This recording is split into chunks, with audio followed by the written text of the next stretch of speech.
Hey guys, my name is Cassie. For those of you who are just seeing my video in passing, if it's been shared to your page, if somebody shared it on their timeline on Facebook, or if you're just finding it some other way.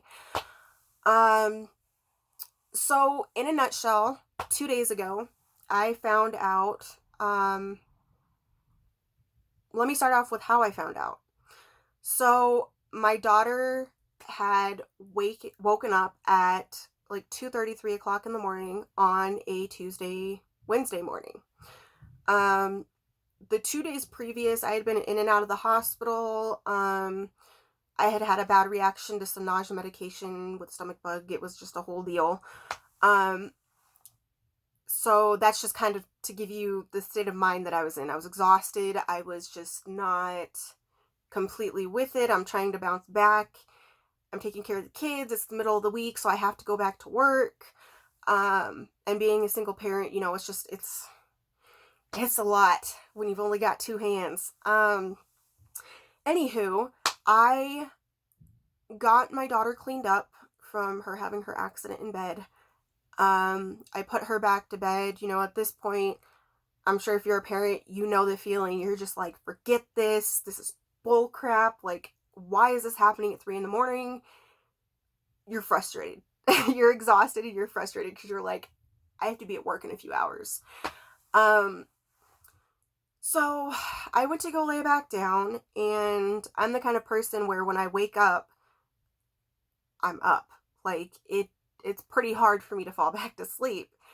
And what do you do when you're bored or you can't sleep? You get it on your phone and scroll through social media. So I went on Facebook. I realized I had had like two or three new friend requests, and I didn't recognize these people. So it's kind of weird for me personally to be getting friend requests from people I don't know, because I am very I keep my circle short or small, short.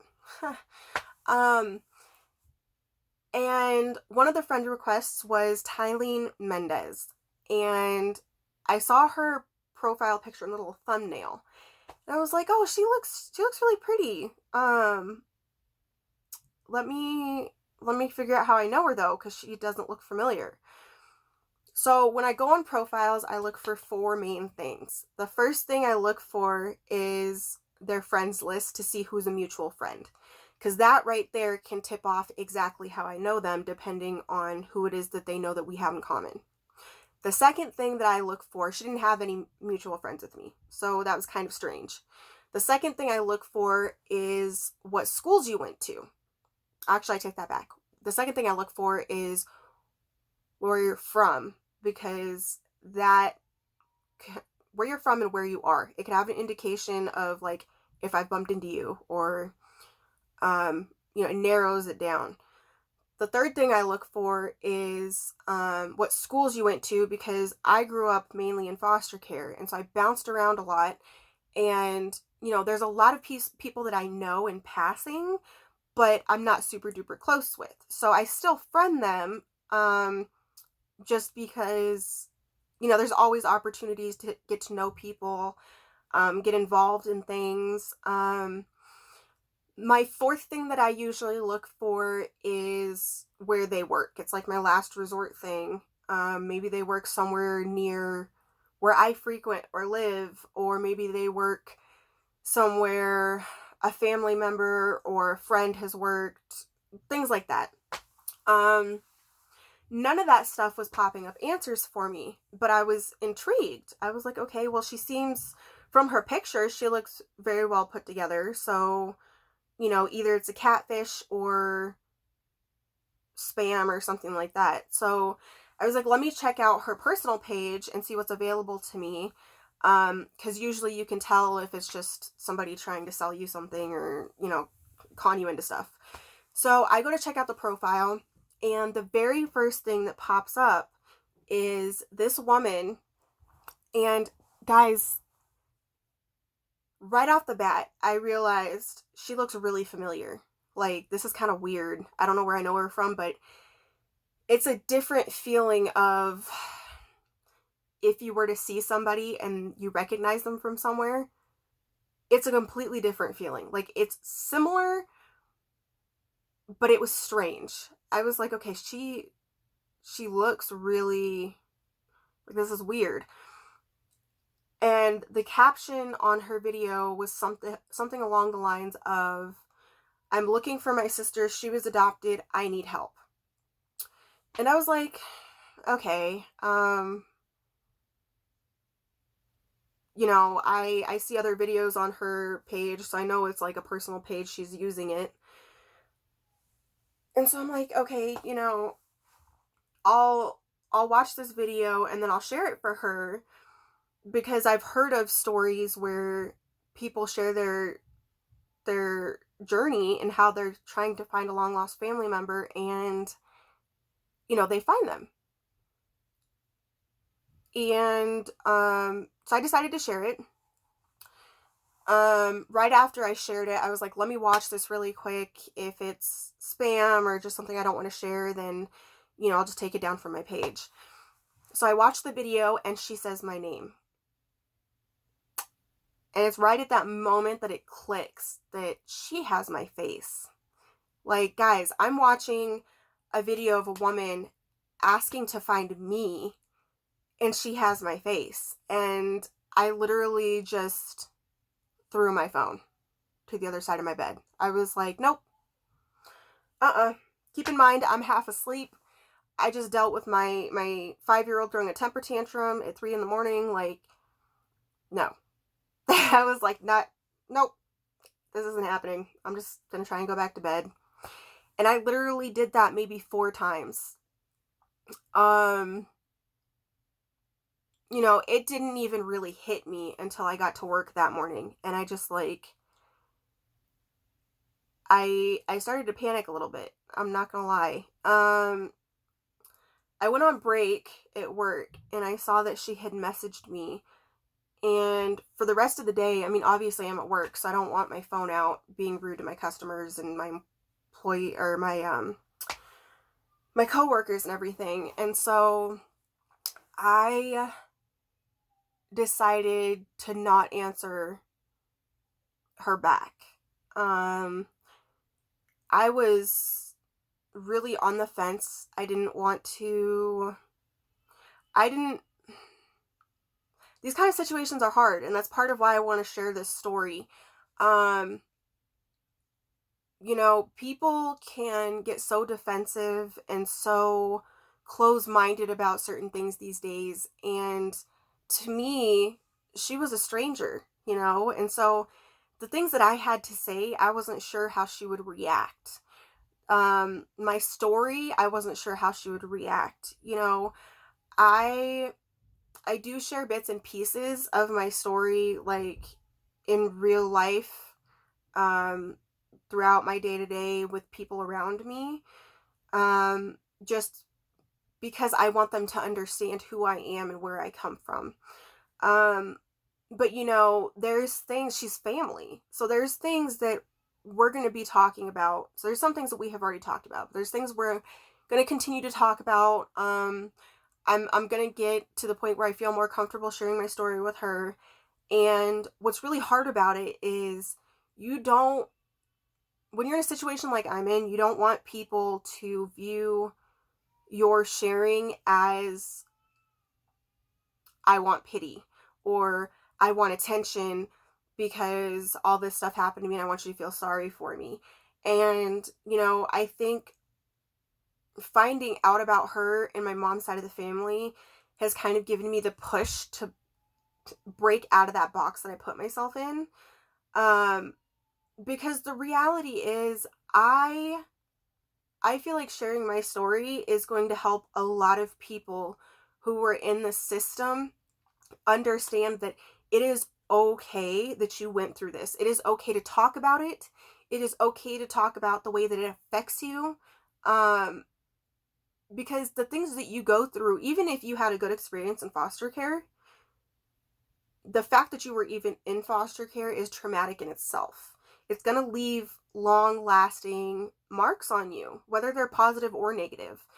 And I'm really happy for people like Tylene who, they were able to come out of it fairly unscathed, in the sense that, you know, people weren't intentionally causing more trauma, or inadvertently causing more trauma. Um, but a lot of us aren't that lucky. A lot of us age out of the system because nobody wants to adopt a kid who, you know, has all of these emotional and mental scars, and is going to take work. People are more interested in adopting babies. And that's just the reality of it. And Tylene, she kind of got lucky enough in the situation that when she was born, my mom was actually a foster kid. And from what we know, my mom's foster mom adopted my sister.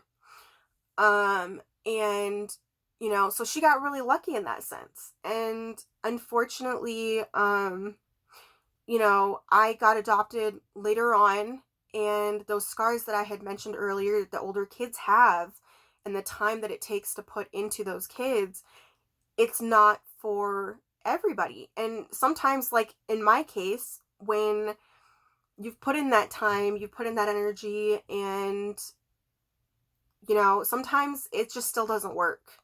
The reality is not everybody's compatible. My adoptive family did everything they knew how, and, I was reacting the way that I knew how, and, no, it's nobody's at fault. Situations don't always work.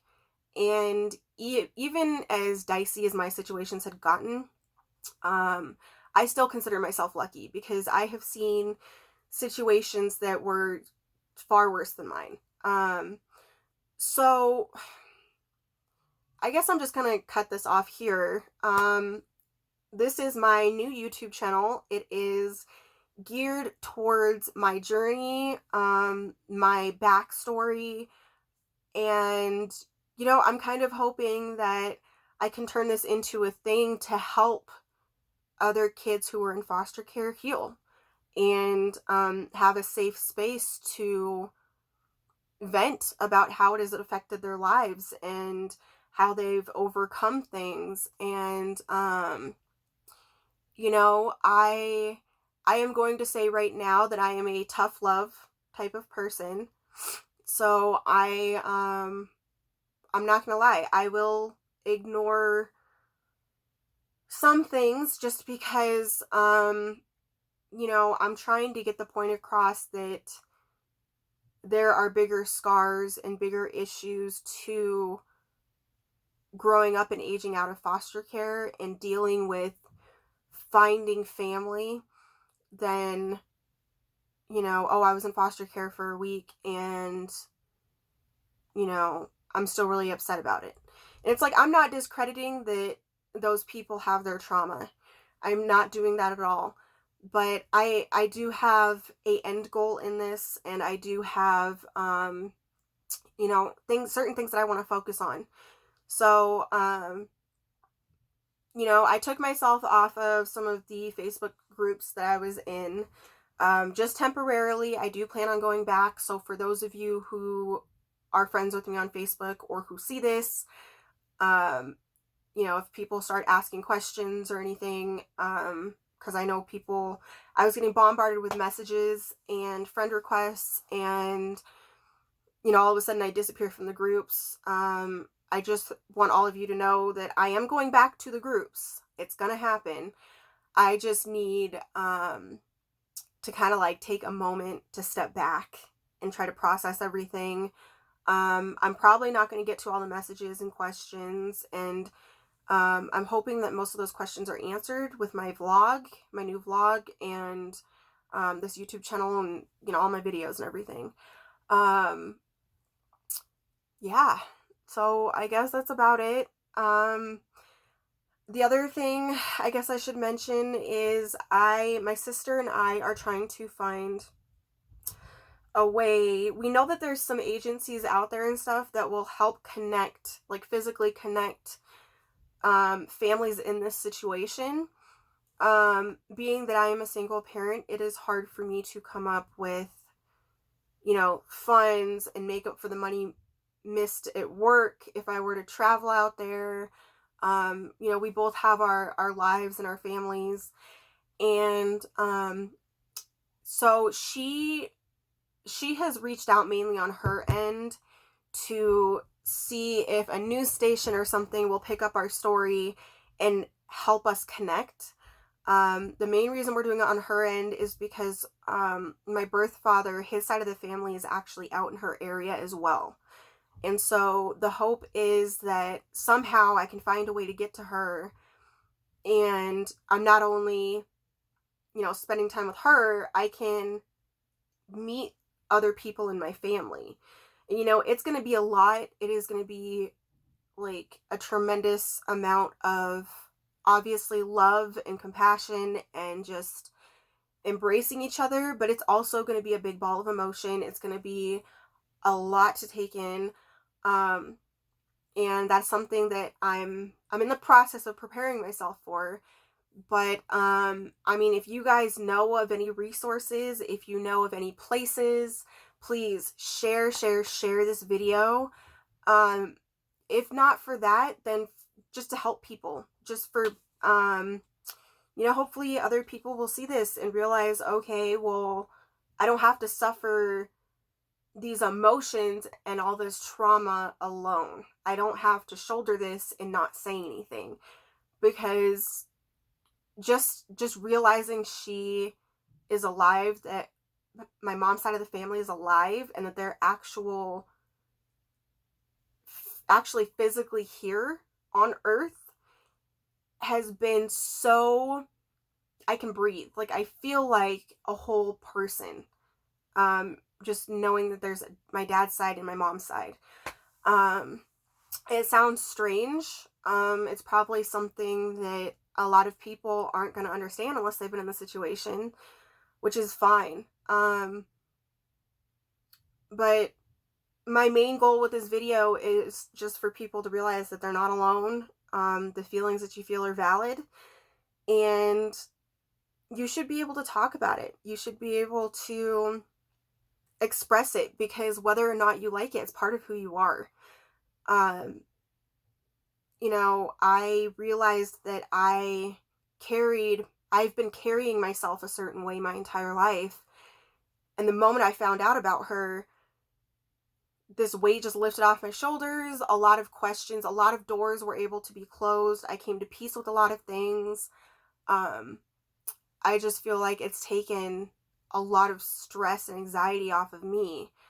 And, people deserve that. People deserve that peace. And if this video can reach anybody, even just in a personal sense, that, this is what I'm going through, and there's a chance that it could be helpful to find my family, or to try, or even if you've hit a roadblock, you've been trying to find your family, and you've hit a roadblock, and you feel like this is helpless, I'm done with this, like, this is impossible, I don't have any other avenues of doing this.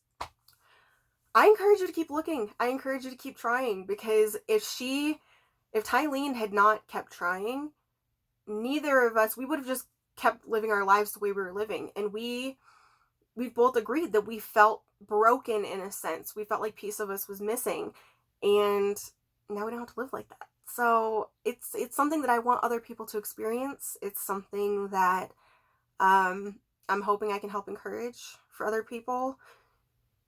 You guys are beautiful. You guys are great. I love everybody who was involved in the situation and helped connect us on Facebook and shared her video like crazy.